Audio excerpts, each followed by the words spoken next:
Bismillahirrahmanirrahim. Assalamualaikum warahmatullahi wabarakatuh. Alhamdulillah, alhamdulillah, alhamdulillah, syukur di atas segala nikmat yang Allah berikan kepada kita sehingga ke hari ini. Masya Allah. Alhamdulillah, terima kasih buat anda semua yang bersama dengan kami yang mungkin sahaja baru menunaikan solat subuh dan sebagainya. Jadi jom terus kita bersama dengan Majlis Ilmu pada pagi ini. Kita akan bersama dengan Musalla Raudah. Masya Allah. Dan tajuk yang kita akan kongsikan kepada anda semua adalah berkaitan dengan bicara lembut hati penyabar. Dan bersama dengan saya sekarang ni di studio yang sudah pastinya bicara lembut je orangnya, Masya Allah. Di sebelah saya kenalkan subhanallah, kita selebriti, pengacara juga, pengacara TV Al-Hijrah juga, pengacara. Assalamualaikum. Tak lain tak bukan kita bersama dengan Irma Hasmi. Assalamualaikum warahmatullahi wabarakatuh. Waalaikumsalam warahmatullahi. Apa khabar? Ya, baik, alhamdulillah. Alhamdulillah, sihat pagi ni. Sihat. Alhamdulillah, Masya Allah. Dan tak lain tak bukan kalau berbicara mengenai Musalla Raudah, sudah pasti kita bersama dengan Ustaz Muhammad Azli Abdullah Al-Hafiz yang berada di talian sekarang ni. Assalamualaikum Ustaz. Waalaikumsalam warahmatullahi. Tak nampak muka saya pagi ni. Tak nampak, Masya Allah. Saya dikabarkan Ustaz sangkut jam ke macam mana Ustaz? Sangkut jam tadi, pusing-pusing. Saya punya waist pun rosak. Jadi sekarang ni ada kat highway dekat Mahameru. Masya Allah. Semoga kami doakan semoga dipermudahkan segala urusan Ustaz, insya-Allah. Dan Ustaz, okey Ustaz, kita teruskan topik kita Ustaz pada pagi ini berkaitan dengan bicara lembut hati penyabar. Allahu Akbar. Bila bercakap mengenai bicara kata-kata ni Ustaz kan, sudah pasti apa yang kita kata-katakan tu kadang-kadang ada yang mendatangkan dosa, kadang-kadang ada yang mendatangkan pahala Ustaz. Jadi bagaimana Ustaz untuk kita supaya kita berbicara dengan berakhlak macam Nabi Muhammad sallallahu alaihi wasallam sendiri pun yang maksum pun sentiasa menjaga tutur katanya Ustaz. Mungkin Ustaz boleh kongsikan kepada kami agar kita sama-sama muhasabah diri untuk kita berbicara yang lemah lembut, yang baik-baik saja Ustaz. Silakan insya-Allah. Bismillahirrahmanirrahim. Assalamualaikum warahmatullahi taala wabarakatuh. Waalaikumsalam. Alhamdulillahirabbil alamin. Sallallahu ala sayyidina Muhammad wa ala alihi wa sahbihi ajma'in. سبحانك لا علم لنا إلا ما علمتنا إنك أنت العليم الحكيم رب اشرح لي صدري ويسر لي أمري واحلل عقدة من لساني يفقهوا قولي. Alhamdulillah, syukur pada Allah. Allah izinkan kita bersama pada pagi ini walaupun di talian, tapi alhamdulillah dengan izin Allah juga. Ya, benarlah Nabi SAW adalah suri teladan. Laqad kana lakum fi Rasulillahi uswatun hasanah. Sesungguhnya pada diri Rasulullah itu ada suri teladan yang sangat baik. Dan Nabi tentu sekali tindak tanduk Nabi itu berpandukan wahyu ilahi daripada Allah Subhanahu wa taala. Dan tidak ada kita akan jumpa dalam dunia hari ini seorang yang terlalu baik terlalu lembut budi bicaranya, terlalu penyantun orangnya, melainkan Rasulullah sallallahu alaihi wasallam. Dan Allah menyebut dalam Al-Quran, "Fabima rahmatin min Allah linta lahum walau kunta fazzan ghalizal qalbi lam faddu min hawlik." Dan dengan rahmat Allah lah maka kamu berlemah lembut dengan mereka. Dan kalau kamu keras dalam tutur kata kamu, lam faddu min hawlik, tentu sekali mereka akan lari daripada kamu. Ini menunjukkan kepada kita panduan wahyu kepada Nabi kita Muhammad sallallahu alaihi wasallam yang juga menjadi panduan kepada kita ialah dalam kita berbicara, dalam kita menuturkan kata-kata, hendaklah menggunakan bicara yang lunak, yang lembut. Kerana kelembutan itu lebih dekatkan hati pendengar ataupun mad'u itu kepada apa yang kita nak sampaikan. Dan kita pun dalam masyarakat kita orang Melayu, kita sangat mementingkan budi bicara yang halus. Sehingga kan ada pantun Melayu disebut orang daik, minta maaf, dia sesak ni jadi kita pun sesak. Orang daik pergi belayar. Bekal habis, ya dia takut. Orang baik hatinya penyabar, wajah manis hatinya lembut. Itu gambaran apa dalam pantun Melayu yang menunjukkan kepada kita kepentingan kita berbicara dengan bicara yang sangat lunak, yang sangat sopan. Kerana apa? Jika hati seseorang itu keras, dalam keadaan dia emosinya tidak stabil, tiba-tiba ada yang menenteramkan mereka dengan kata-kata yang lunak, tentu sekali apa yang nak disampaikan itu lebih mudah masuk ke dalam hatinya. Maka sebab itulah Nabi SAW biasa menyebut dan mengungkap perkataan yang baik-baik, yang lunak-lunak, supaya dalam menyampaikan satu mesej dakwah, nak menyampaikan wahyu ilahi, nak menyampaikan pesan Allah itu, kalau tidak menggunakan laras bahasa yang betul, tentu sekali orang ramai ataupun dikata masyarakat ataupun mad'u akan lari daripada kita. Maka sebagai intronya daripada saya ni, sekali lagi saya berpesan pada diri saya dan semua, cuba kita laraskan bahasa kita dengan laras yang betul, bercakap dengan nada yang baik, yang lembut. Mudah-mudahan apa yang kita sampaikan mudah masuk ke dalam hati pendengar. Itu saja. Masya Allah, Allahu Akbar. Kita dengar Ustaz cakap pun lembut je kan Irma, kan dah kita mendengar walaupun nasihat bagi ni tengah berpusing-pusing ni. Masya Allah. Okey, Irma sendiri mungkin boleh kongsikan juga kepada kami kan, sebab sekarang ni kadang-kadang ni bukan mulut sahaja berkata-kata, tapi jari juga berkata-kata kan, media sosial dan sebagainya. Ialah menulis dengan perkataan yang tidak sepatutnya kan, dengan yang kasar pun ada. Jadi mungkin pandangan Irma sendiri berkaitan tajuk kita bicara lembut hati penyabar, terutamanya melibatkan senang je mudah mereka untuk melontarkan kata-kata yang tidak sepatutnya. Betul. Okey, betul lah yang Dewi cakap tadi tu. Dia dalam berkata-kata ni dia ada etika berkomunikasi kan. Dia termasuklah dengan ajaran Rasulullah SAW tadi tu, berkaitan dengan adab dengan akhlak. So dalam bercakap-cakap, berkata-kata, menyampaikan ataupun menegur, dalam berbicara ataupun kita sesama kawan-kawan, ahli keluarga berborak kan, kita ada etika kita. Maknanya yang Nabi dah ajar adab dan akhlak kita. Tapi zaman sekarang macam yang disebut tadi tu, kita berkomunikasi itu meluas, bukan sekadar daripada mulut sahaja, tapi dengan jari kita pun kita boleh berkata-kata kan, kita menulis, menyampaikan berita, menyampaikan maklumat, menyampaikan luahan rasa kan, ataupun rasa tu lagilah subjektif kan, macam-macam rasa gembira, rasa tak puas hati, rasa marah kan, semua nak menulis di media sosial.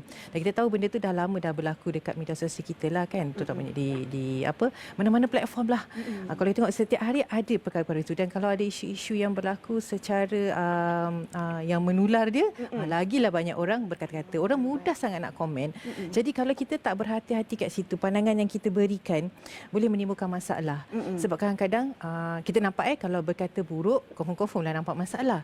Tapi sometimes kita memberi pendapat secara baik pun boleh timbulkan masalah. Sekarang saya pun tak tahu kenapa kan, orang punya reaction kan, kadang-kadang yang memberi komen dengan sesuatu isu tu memberi nasihat yang baik je, tapi mesti ada yang tak berpuas hati dekat situ kan.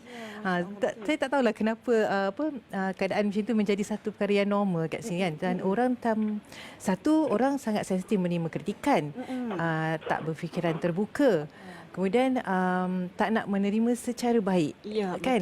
Dan macam kadang kita tengok kan, penulis-penulis, pembaca-baca, pengguna media sosial, dia macam in denial dengan keadaan yang sesuatu yang benar, kan, berlaku macam tu. Dan kita pun kadang macam tak boleh nak, orang kata tak boleh nak brain kan. Kenapa kadang benda tu jelas tak nyata pun, nasihat-nasihat tu kadang bersandarkan hadis, ayat Quran pun masih nak melawan juga. Kadang-kadang benda tu di luar kawalan kita lah.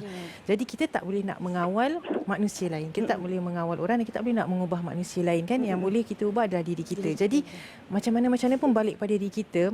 Walaupun kita tak boleh nak mengawal keseluruhannya, tapi sekurang-kurangnya kita dapat mengawal diri kita. Jadi kalau kita sebut tentang etika berkomunikasi tadi tu, kita cubalah sebaik-baiknya untuk kita mentarbiah diri kita dan kita mengamalkan setiap apa yang kita dah pelajari. Kalau kita ada info-info yang terbaik, kalau kita tahu, kita sedari kita seorang yang ego, sukar dikritik, tapi ada waktu-waktu ketikanya, sebab fitrah manusia kita memang nak jadi baik. Kalau yang jahat nak jadi baik, yang baik nak jadi lebih baik. Jadi kalau kita rasa tengok masalah isu tentang di media sosial ni semakin kritikal, dan kita kan ada waktu-waktu kita nak muhasabah diri. Jadi mungkin juga kita boleh ambil pendekatan tentang cara kita berkomunikasi di media sosial. Jadi kita cuba mula dengan diri kita dulu. Mudah-mudahan pada masa yang sama kita doalah juga orang lain melihat cara kita, dia menjadi satu dakwah untuk orang lain juga. Dan kita anggaplah benda tu satu contoh yang baik, dan kita anggaplah kat situ pun adalah ladang pahala kita kan. Kadang-kadang kan diam tu adalah satu balasan juga, betul tak? Diam tu adalah jawapan balas kadang-kadang. Dan tak perlu Allah. kita semua benda kita nak bercakap, tak semua benda kita nak berbahas. Diam tu juga adalah sebenarnya satu bentuk komunikasi. Komunikasi, Masya Allah, Allahu Akbar. Itu dia, saya rasa kita macam kita kena baiki diri kita sendiri dulu, betul. Masya Allah. Jadi kita nak sambung lagi insya Allah selepas ini dengan topik kita bicara lembut hati penyabar, tapi kita nak berehat dulu seketika, kembali lagi selepas ini.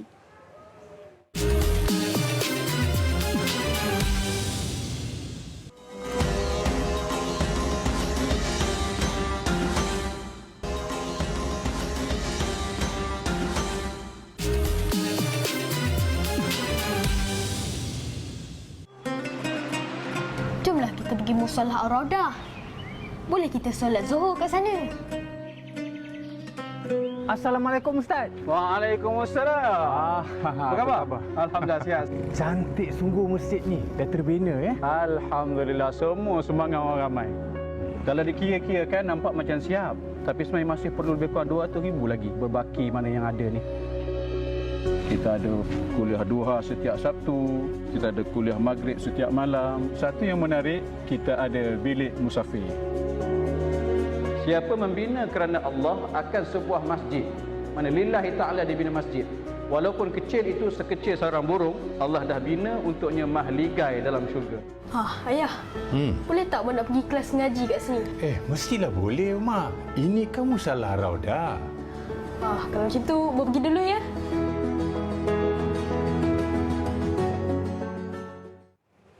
Alhamdulillah, kita kembali lagi dalam Assalamualaikum Subuh. Masih lagi dalam topik bicara lembut hati penyabar. Masya Allah, tadi Irma kita dah kongsikan kan berkaitan dengan kata bagaimana untuk kita jadi kata muhasabah diri kita agar berbicara dengan perkara-perkara yang baik. Dan juga kita sebenarnya Irma, kita mengalu-alukan kedatangan Ustaz. Ya, Masya Allah. Alhamdulillah.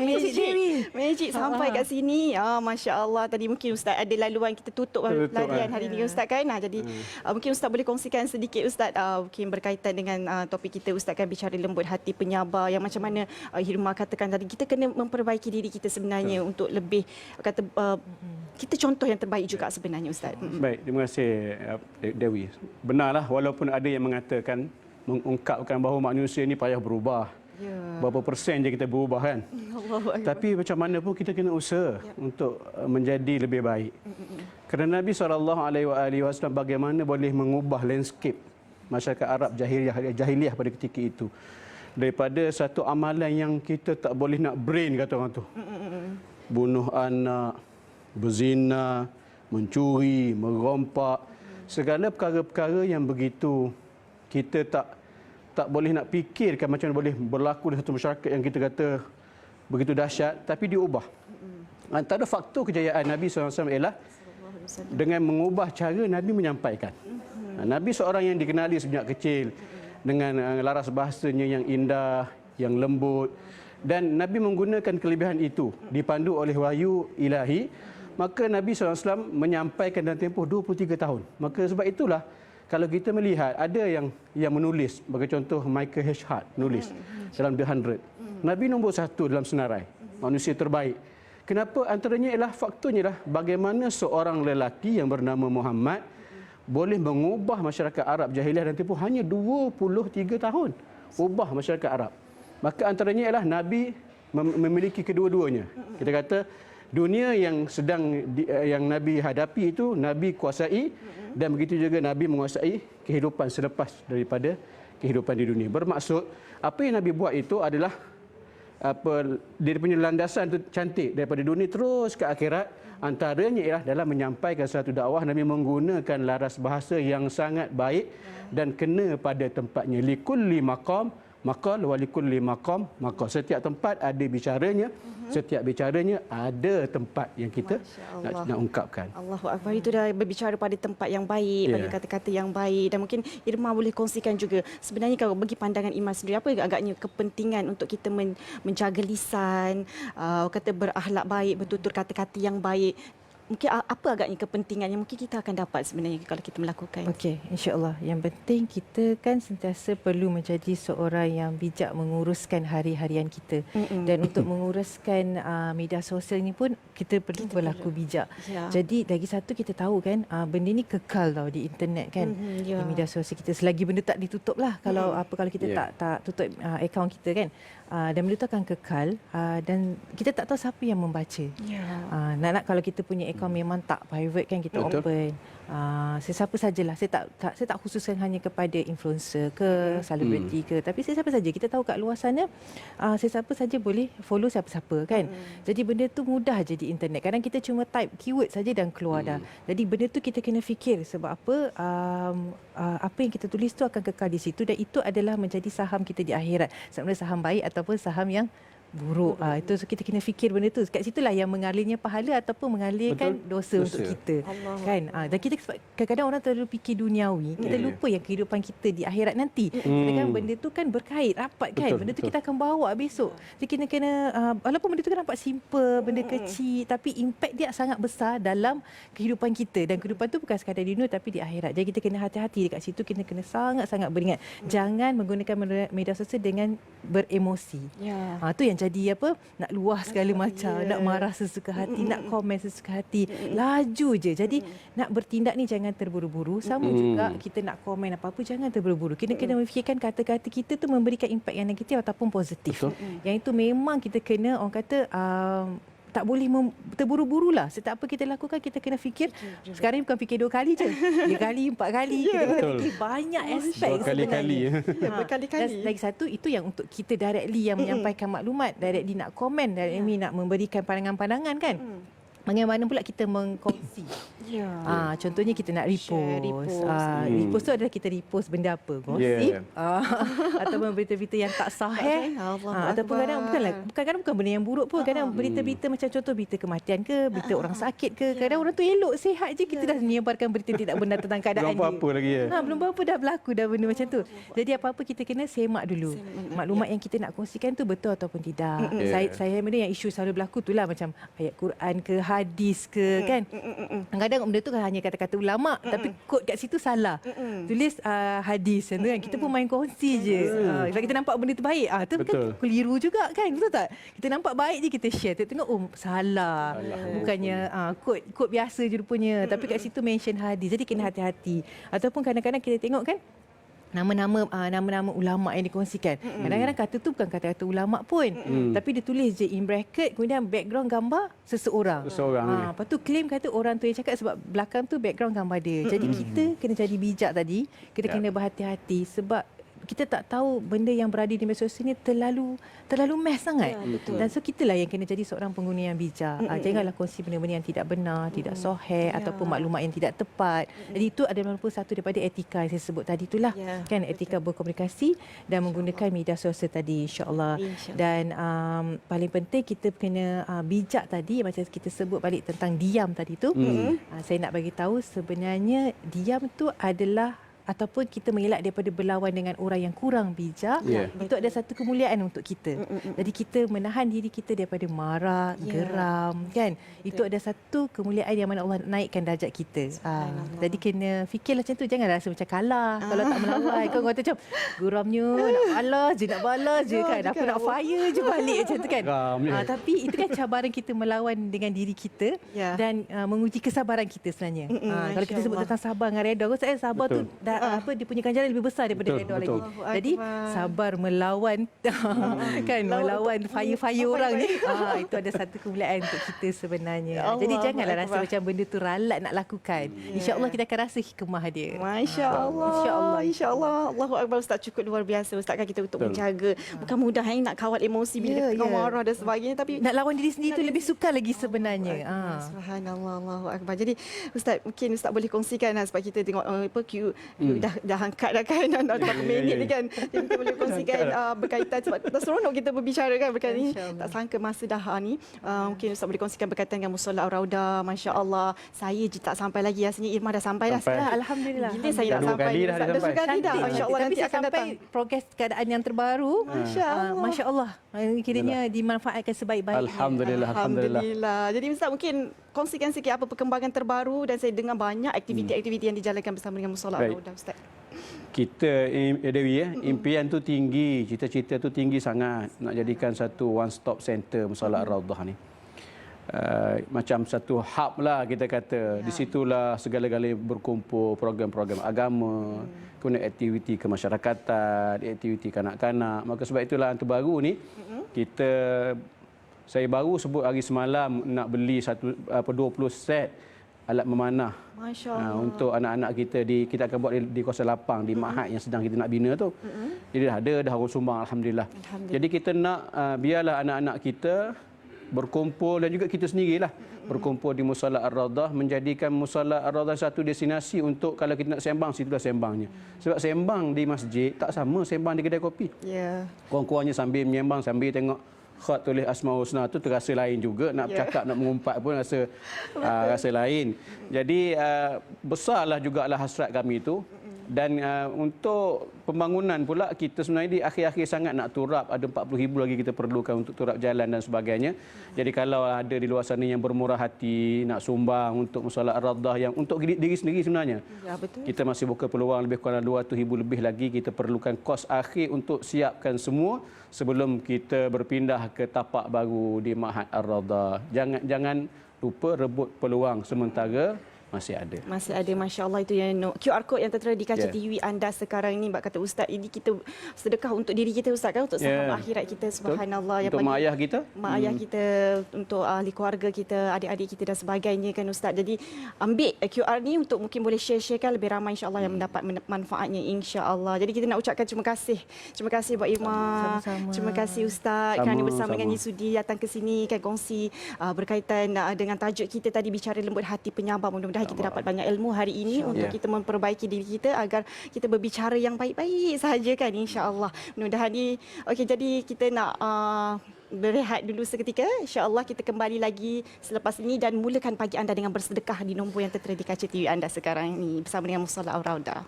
Kembali lagi selepas ini, insyaAllah.